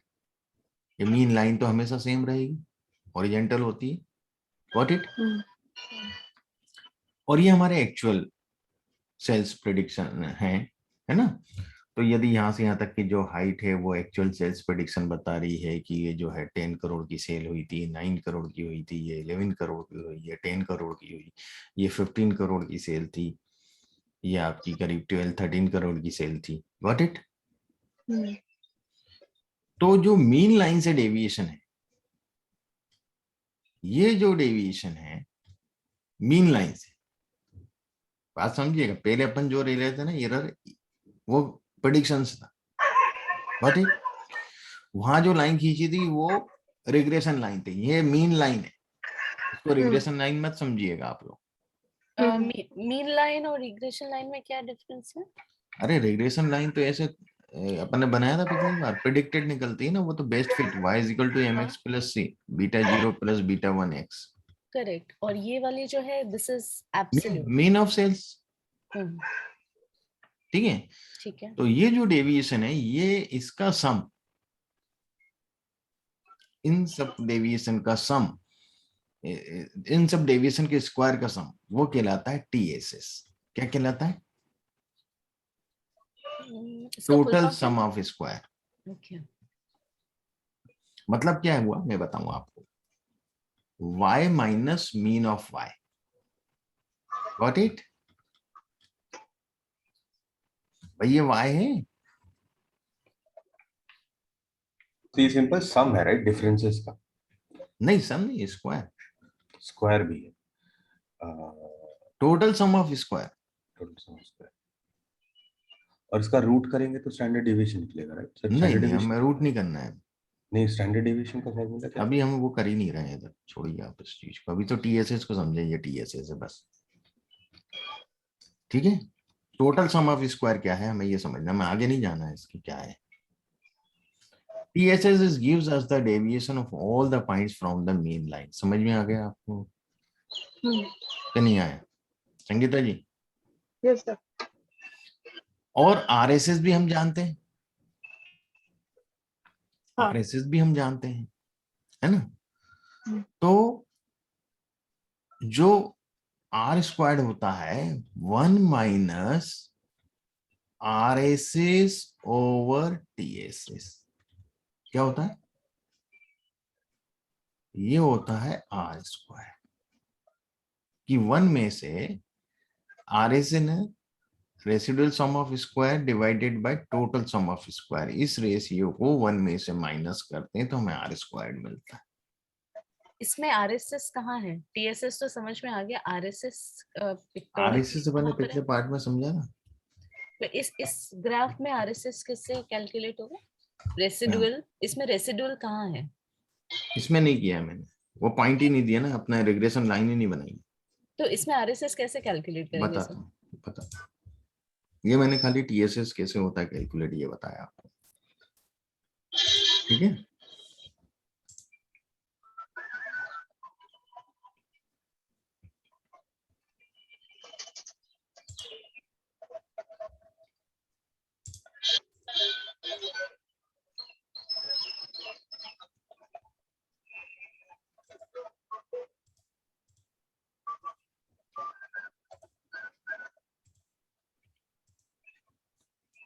एक सेकंड है।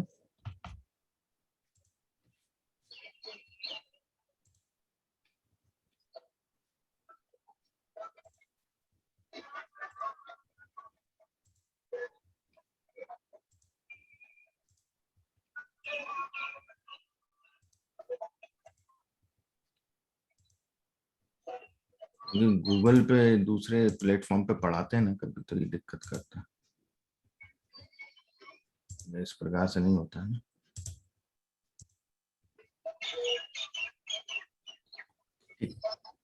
एक आध जगह और कहीं बचा है।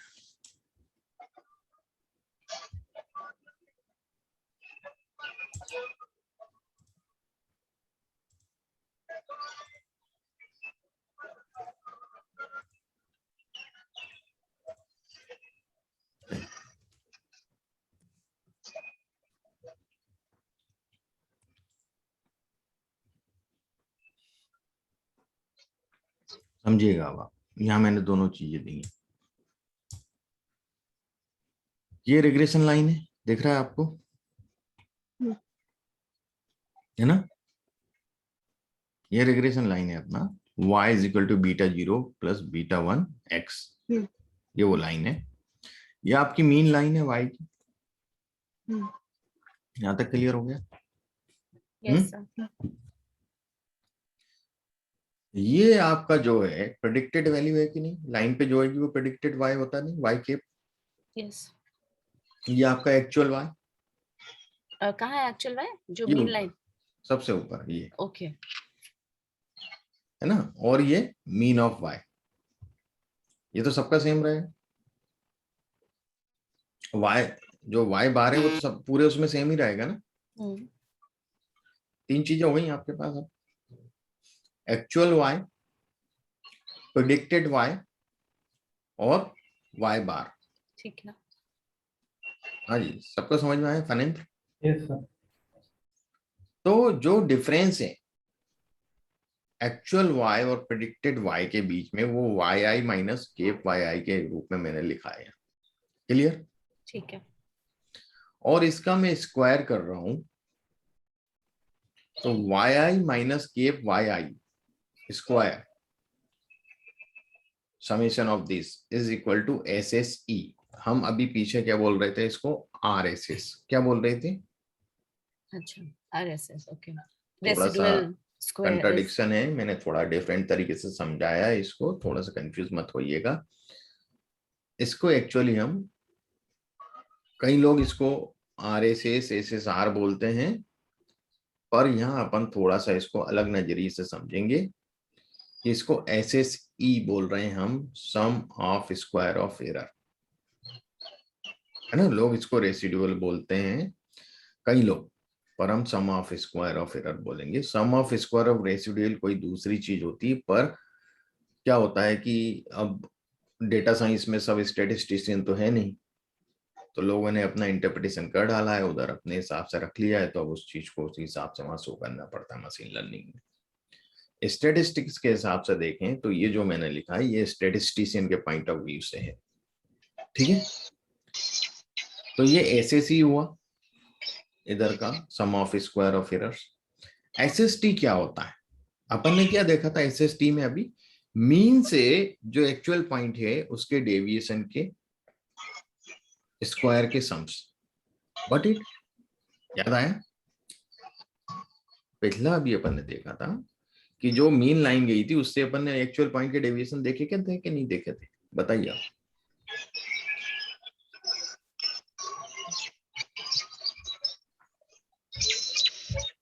हाँ जी, हाँ या ना?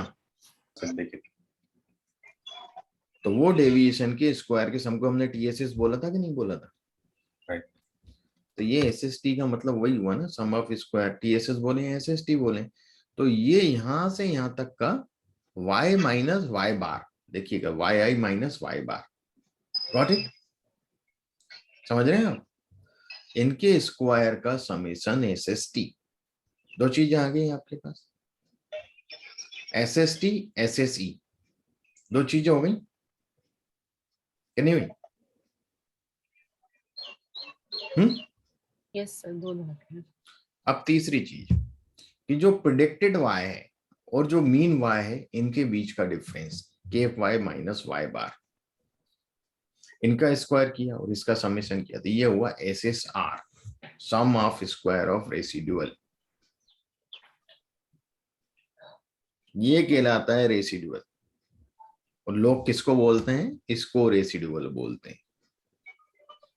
एक्चुअल रेसिडुअल ये होता है। रेसिडुअल यानी क्या होता है?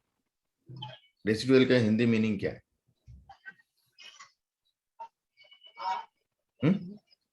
जो बच जाए। कचरा। एक बहुत बहुत अपन सिंपल मीनिंग देखें तो क्या हुआ? रेसिडुअल का मतलब क्या हुआ? कचरा, है ना? ये वो कचरा है, मीन और प्रेडिक्टेड के बीच की वैल्यू कचरा होगी। ये थोड़ी कचरा होगी जो एक्चुअल और प्रेडिक्टेड के बीच में है, वो तो एरर है यार। Got it? हाँ, ओके। पॉइंट समझेंगे आप इसको?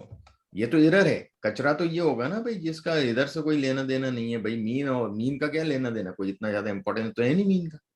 तो मीन और जो प्रिडिक्टेड वैल्यू है, कचरा क्या होगा जो डेटा डेटा में है ही नहीं, एक्चुअल डेटा में नहीं है, वही तो कचरा है। तो मीन तो आपने एक्चुअल डेटा से लिया पर एक्चुअल डेटा में तो नहीं है ना वो। एक प्रकार से आपने उससे निकाला है ना मीन, और प्रिडिक्टेड भी आपने बाद में निकाला है।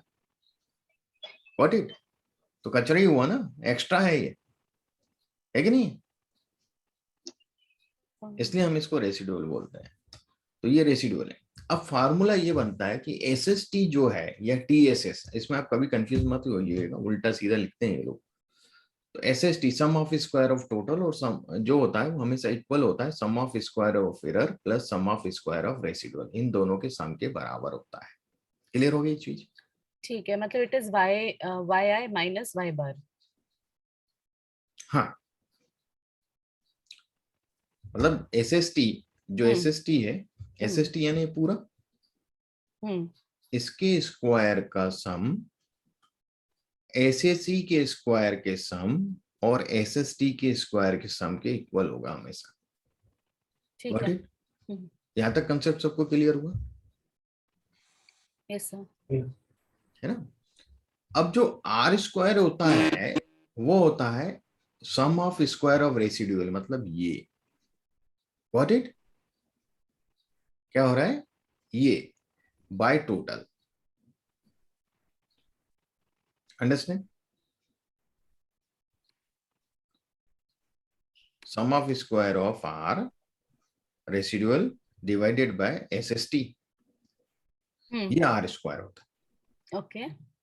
और इसी को यदि मैं, आप जो फार्मूला देखेंगे कहीं भी, ये मैं बहुत बेसिक बता रहा हूँ, लोग क्या है कि इसके इतना डेप में जाते नहीं है। कहीं भी आप देखेंगे इंटरनेट पे वीडियो। अब एसएसआर जो है वो किसके बराबर है? एसएसआर किसके बराबर है?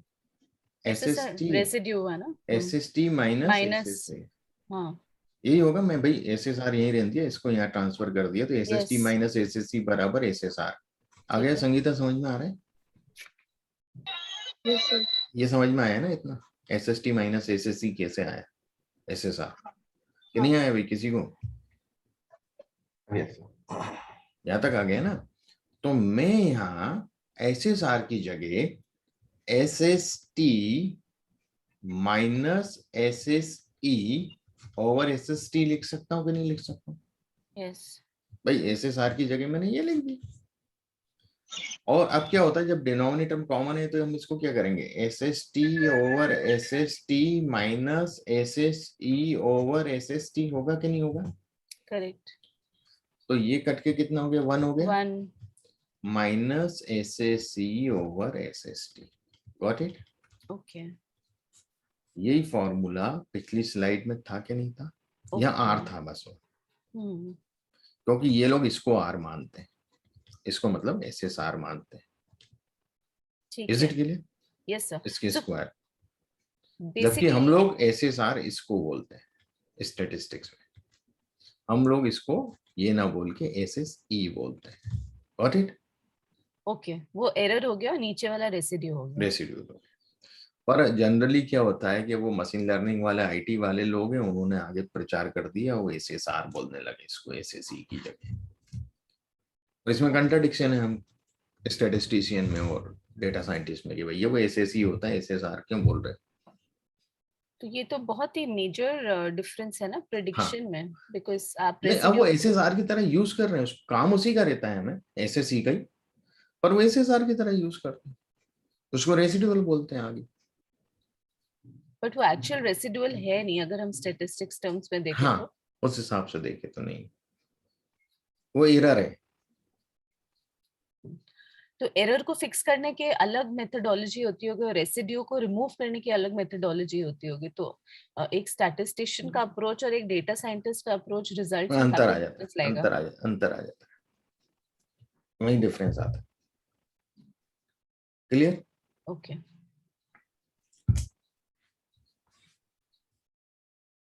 तो कंट्राडिक्शन हर जगह होते हैं मैडम।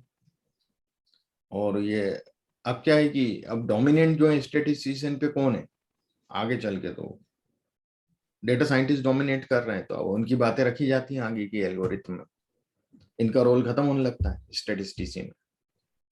ठीक है ना, डीप लर्निंग वगैरह में तो बहुत ना के बराबर रोल होता है। यहां तक समझ में आ गया। अब देखिएगा कुछ पॉइंट और मैं बताना चाहूंगा कि यदि आपकी एरर कम है, सम ऑफ स्क्वायर ऑफ ई, तो क्या माना जाएगा, मॉडल अच्छा माना जाएगा कि नहीं माना जाएगा। यदि एरर कम होंगी तो वही अपन पहले भी देखते आए ना, आरएमएसई और ये सब कम होनी चाहिए कि नहीं होनी चाहिए। यदि ये कम होगी तो एसएसटी बड़ा होगा कि नहीं होगा। करेक्ट, है ना। तो ये बड़ा होगा और ये छोटा होगा, तो ये जो टोटल वैल्यू आएगी रेशियो की, छोटी आएगी कि बड़ी आएगी। छोटी आएगी। छोटी आएगी। छोटी आएगी मतलब 1 के करीब होगी, क्योंकि 1 माइनस हो रहा है ना ये। मतलब ये मान लो 0.01 है तो 1 के करीब ही हुई ना। यस। तो एरर जितनी कम हो रही है वो 1 के करीब हो रहा है, यही मतलब हुआ ना। तो इसलिए यदि आर स्क्वायर 1 के करीब है आपका तो अच्छा मॉडल है, एरर कम है उसमें। अब कंसेप्ट क्लियर हुआ भाई आप लोगों का सभी। समझे। हाँ क्लियर हुआ। और 0 के करीब है तो आपका मॉडल अच्छा नहीं है, क्योंकि एसएसई जो है बहुत ज्यादा बड़ी हो जाएगी, 1 के करीब हो जाएगी, मतलब बड़ी हो गई। और जब एसएसटी से डिवाइड करोगे तो ये रेशियो 1 के करीब नहीं हो जाएगा क्या। एसएसई इक्वल टू एसएसटी हो गई, क्या हो गया, एसएसई इक्वल टू एसएसटी होगी, तभी तो 1 आएगा ना। हाँ, तो 1 - 1 is 0। 0 तो वो मॉडल अच्छा नहीं होगा कभी भी। ठीक है। So R square shows the goodness of model, or in other words, what percentage of variability can be explained in my response as a linear combination of predictors. Predictors यानी जो हमारे independent variables उनको predictors बोलते हैं, है ना। तो ये कितना परसेंटेज वेरिएबिलिटी को एक्सप्लेन कर पा रहा है हमारा मॉडल, उसको शो करता है आर स्क्वायर।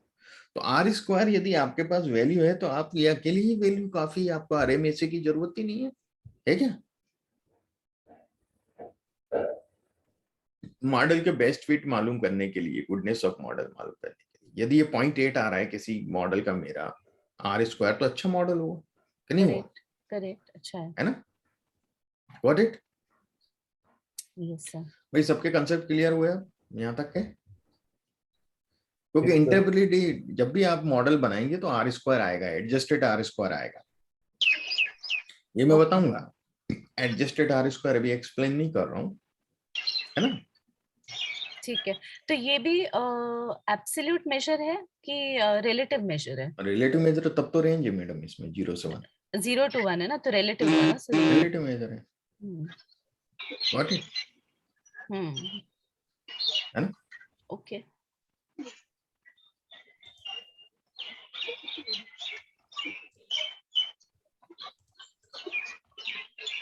नाइस।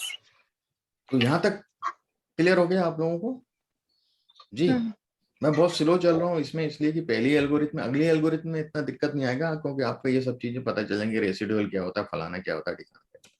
ठीक है, वहां दिक्कत नहीं आएगी।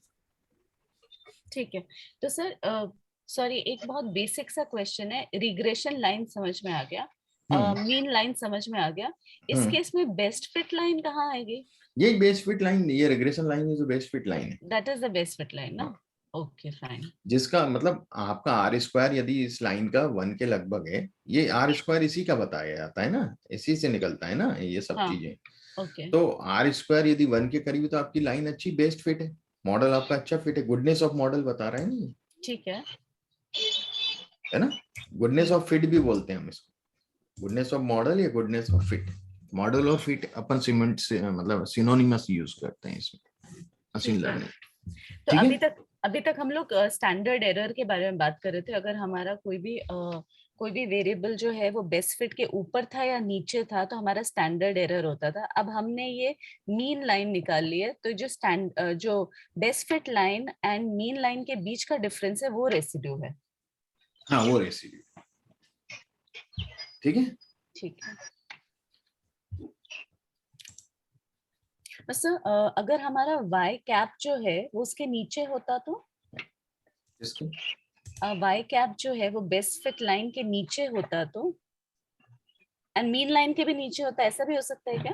हाँ होएगा ना, होएगा। Okay. अपन ने देखा ना पिछले वाले में, देखिए ना, कुछ नीचे है कुछ ऊपर है, हाँ, एक्चुअल पॉइंट भी। और जो लाइन ये मेरी लाइन है, ये जो रिग्रेशन लाइन तिरछी दी है यहाँ पे, ये ठीक है, रिग्रेशन लाइन है, तो कुछ कुछ रिग्रेशन लाइन के नीचे भी है पॉइंट। ठीक है। तो ये सब रिग्रेशन लाइन तो y पे इंटरसेप्ट ही नहीं हो रही है। कहाँ पे? नहीं आगे जाके होगी ना, लाइन तो इनफिनाइट होती है। ओके, ये ठीक है। आप इसको आगे बढ़ाएंगे तो इंटरसेप्ट होगी कि नहीं होगी कहीं ना कहीं। ओके, लाइन है ना, line is infinite always. Okay, okay. अब इसको और समझ लेते हैं। आर स्क्वायर को बहुत अच्छे से एक्सप्लेन किया गया है। Trying to reinforce this understanding of R square visually, हम लोग देखते हैं कि you can look at 4 graphs of marketing data and compare the corresponding R square values. तो देखिए R square values देखिए चारों में। तो इन graph 1 all the points lie on the line, पहले उसमें सभी पॉइंट लाइन पर हैं एक्चुअल पॉइंट। Got it? जब एक्चुअल पॉइंट आर पर लाइन पर हैं तो जो एरर होगा SSR, जो हम लोग SSR बोलते हैं, हम लोग वो पिछले उसमें समझ लिया, ठीक है। आगे हम एरर को SSE को SSR समझ के ही चलना है, अब हमें ध्यान रखिएगा। तो जो SSR है वो 0 होगा कि नहीं होगा, है ना? सम ऑफ रेसिड्यूल ऑफ एरर जो होगा वो 0 होगा। तो क्या होगा, R स्क्वायर 1 होगा कि नहीं होगा? R स्क्वायर 1 होगा कि नहीं होगा? रेसिड्यू 0 है तो r² 1 होगा। ओके, 1 होगा, क्योंकि रेसिड्यूल आपका 0 है ठीक है। ना? मतलब एरर ही मान लो, एरर 0 है। SSE अपन SSR है कि नहीं है? सॉरी, मैं फार्मूला बताता हूँ पीछे, कहाँ गया फार्मूला? ये क्या है? इसका मैंने एक और फार्मूला बताया था, 1 माइनस SSE ओवर SST बताया था। वो SSE जो है, अपन SSE मान के चलते हैं, तो SSE जो है वो 0 है कि नहीं है? ठीक है, देखिएगा एक सेकंड। SSC 0 है because point is on the line. 1 minus, यही फॉर्मूला बना था अपना, बनाया था मैंने, बना था कभी? तो SSE अपना 0 है, सभी पॉइंट लाइन पे है, तो सम ऑफ स्क्वायर ऑफ एरर, तो 0 1 SST क्या होगा? 0 ही होगा ना। करेक्ट। तो 1 माइनस 0 में क्या हुआ? 1 हुआ कि नहीं हुआ? R square. Got it? Yes sir. यहाँ तक समझ में आया संगीता जी? समझ में आया आपको? Yes, sir. तो देखिएगा, आगे आते हैं अपन पॉइंट पे।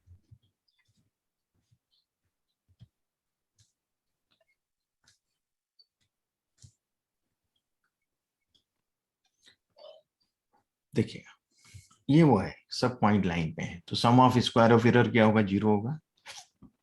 Okay, got it? अब यहां देखें आप, इधर यहां जो कुछ पॉइंट है,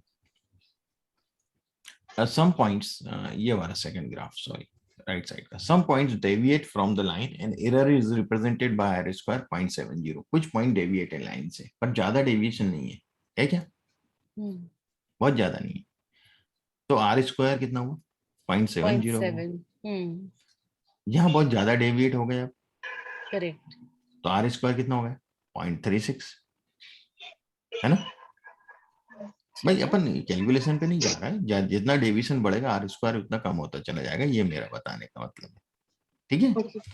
और डेविएशन बढ़ गया, है ना, तो 0.05 हो गया, ठीक है, बहुत ही कम हो गया R स्क्वायर। तो R स्क्वायर जितना कम होगा द मॉडल इज वो- नॉट फिट। हाँ, है ना, क्लियर? ठीक है सर।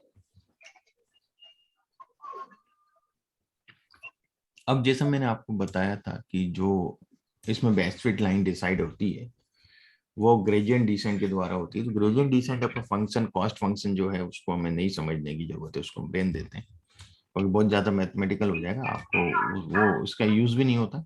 ठीक है? वो बहुत ज्यादा कंसेप्चुअल चीज है तो हम उस पर नहीं जा रहे हैं। ये मैं सब आपको बता चुका हूँ।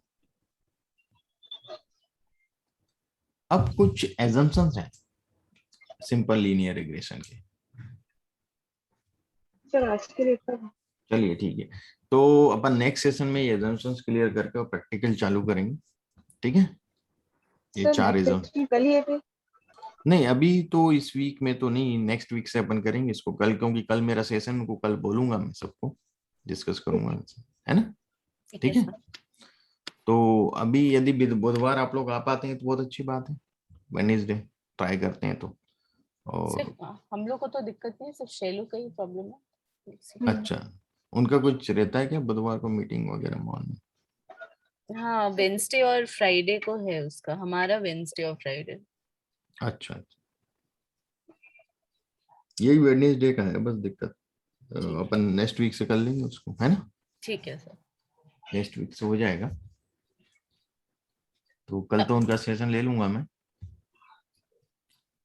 ठीक है ठीक है, अभी क्या क्या बाकी रह गया सर हमारा? भाई, ये होके इसका प्रैक्टिकल करेंगे हम, हम्म। है ना? इसका प्रैक्टिकल के बाद फिर logistic regression, decision tree, random forest, time series analysis, clustering and segmentation, बस खत्म। ओके, और फिर टैब्लू भी करेंगे? हाँ, टेबल उसके बाद। ठीक है, ये सब कुछ होने के बाद टैब्लू करेंगे। हाँ, ठीक है। है ना? ठीक है। तो पहले ये हम ये सर मशीन लर्निंग की मॉडलिंग सीख लें, कैसे होते हैं, कैसे बनते हैं मॉडल, है ना? ठीक है। एंड सर फिर वो लास्ट में आप टैब्लू के बाद वो फॉर वन सेशन वो भी ले सकते हैं क्या, जो अभी आपने नया सॉफ्टवेयर के बारे में बताया था? जमो भी ना? हाँ हाँ। हाँ, बता दूंगा, हाँ। कोई दिक्कत नहीं, वो तो बहुत आसान है। वो तो आप सेल्फ लर्न भी कर सकते हैं, इतना आसान टूल है वो। क्या? ठीक है। सर पाइथन भी बताइए सर। पाइथन का अब ये लोग कर नहीं पाएंगे, झेल नहीं पाएंगे इतना जल्दी, ये बहुत बड़ी बात है, मुझे नहीं लगता, क्योंकि इतने में ही 3 महीने से ऊपर निकाल दिए हैं उन्होंने, जो कि 3 महीने का अपना कंप्लीट कोर्स था। क्या? मुझे नहीं बार, अपन पाइथन में मैं करवाऊंगा आपको, दूसरे बेच में मैं मर्ज कर दूंगा आपको संगीता जी, ठीक है ना? ये लोग नहीं कर पाएंगे, मुझे नहीं लग रहा है, लेवल नहीं है इनके पास अभी। क्या? इनको मैं जैसे तैसे मैं जान रहा हूँ कि कैसे आ रहा है क्लास में, नहीं मेरे सर, को सबका समझ में टाइम इसलिए चल रहा है। हाँ, मतलब ये यही, इसको कंप्लीट कर लें ये कोर्स तो मैं गंगा नहा गया भैया। क्या? ये चीज है, रियलिटी तो यही है भाई, है कि नहीं फैनेंद्र? नहीं सर, ऐसा कुछ नहीं। अरे यार, मुझे चीजें दिखती हैं भाई। क्या? नहीं सर, इस ग्रुप के कुछ आउटलायर्स हैं जो पूरे डेटा को स्क्यू कर रहे हैं। आई वही एम मैं बोल रहा हूँ, I am one of those outliers. मैं देखा हूं ना। बाकी के आउटलायर्स तो बाहर हो गए हैं। सभ्या ने किया काम थोड़ा बहुत है, वो अभिलाष तो गायब ही हो गया है, एक वो प्रेरणा थी, वो भी पता नहीं कहाँ नजारा थे। क्या? अभिषेक भी नहीं है। प्रेरणा, है? अभिषेक और मैं तो एक ही लेवल के थे सर, हाँ, वो लोग। अभिषेक भी गायब है। क्या? हाँ। तो जो हमारा कारवा चला था 8 लोगों से, वो 4 पे रह गया। और संगीता जी पाइथन चालू करेंगे ना तो 1 या 2 पे ही रह जाएगा। क्या? Agreed agreed sir. है ना? तो वो भी इतने टेक्निकल है मतलब। हाँ, 1 या 2 पे ही रह जाएगा, रित्या तो सबसे पहले भगेगी बिल्कुल, हाँ, मैं तो बिल्कुल सर है ना? ऑलरेडी। हाँ। तो मैं यहाँ बैठे बैठे सब एनालिसिस करता रहता हूँ, ऐसा नहीं है। क्या? तो एनालिसिस तो हो जाता है कि भाई यहाँ क्या है, बेच में कैसा चल रहा है, क्या है। क्योंकि ठीक है, आप लोगों को कुछ चीजें तो समझ में आई कोर्स में। हाँ नहीं आए हैं सर। टेबलू से आपको बहुत फायदा होगा, आपके जो प्रैक्टिकल आप लोग का जो है ना यूज होता है, चाहे वो सभ्या हो चाहे फाइनेंस हो, टेबलू से बहुत फायदा होगा आपको।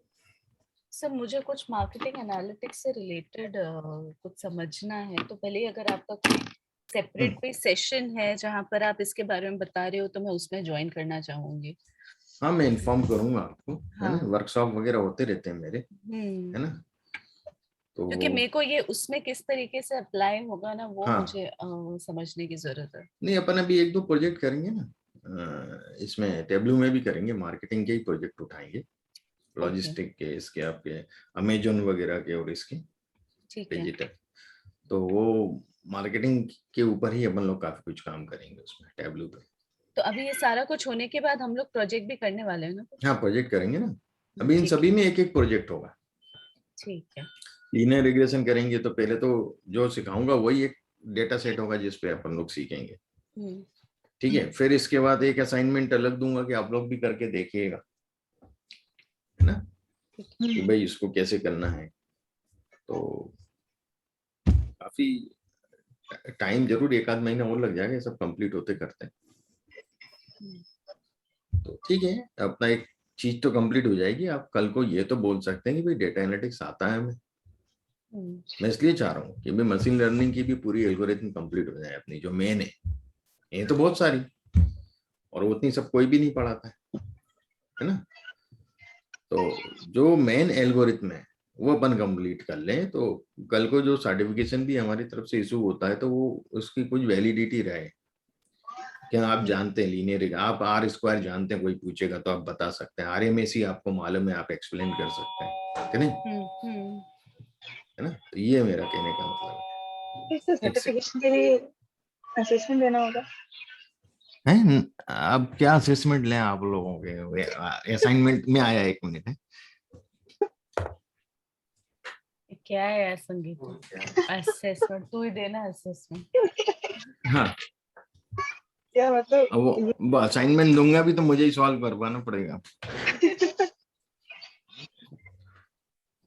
तो असाइनमेंट वगैरह तो ठीक है दूंगा मैं आपको, करना है, पर सर्टिफिकेशन आपको मैं दूंगा क्योंकि आपकी टर्मिनोलॉजी क्लियर होनी चाहिए, कंसेप्ट कल को कोई पूछ ले, है ना।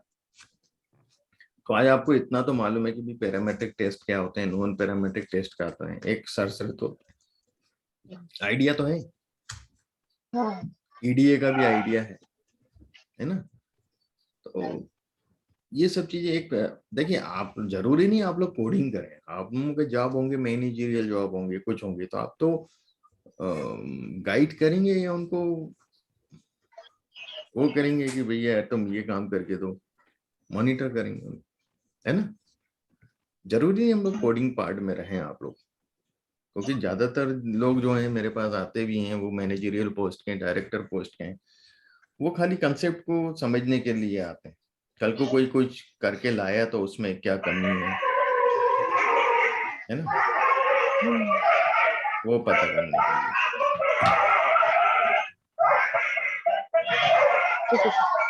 अरे संगीता जी बहुत ज्यादा आवाज आ रहा है। अरे सर यहाँ पे मेरा मंदिर है, अपने सोसाइटी में बहुत सारे कुत्ते हैं सर। अच्छा अच्छा इसे मैं ज्यादा म्यूट कर देती हूँ सर। सब इकट्ठे हो जाते हैं एकदम से। हाँ, एकदम से इकट्ठे वो एक दूध वाला आता है तो उसको देख के पता नहीं क्यों चिल्लाते हैं सब। अरे एक आध बार गाड़ी वाड़ी चढ़ा दी होगी उसने। नहीं सर, वो पहले अभिषेक भी बोलता था तुम्हारे घर में क्या पेट्स है क्या, मेरे घर में पेट्स नहीं है, सोसाइटी में बहुत है। चलिए, तो आज के लिए इतना सफिशिएंट, यस सर। ठीक है रित्या जी। Yes sir. हाँ भाई फाइनेंस,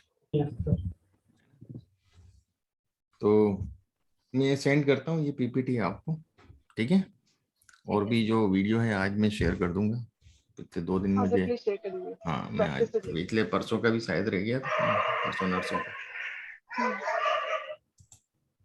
ठीक है।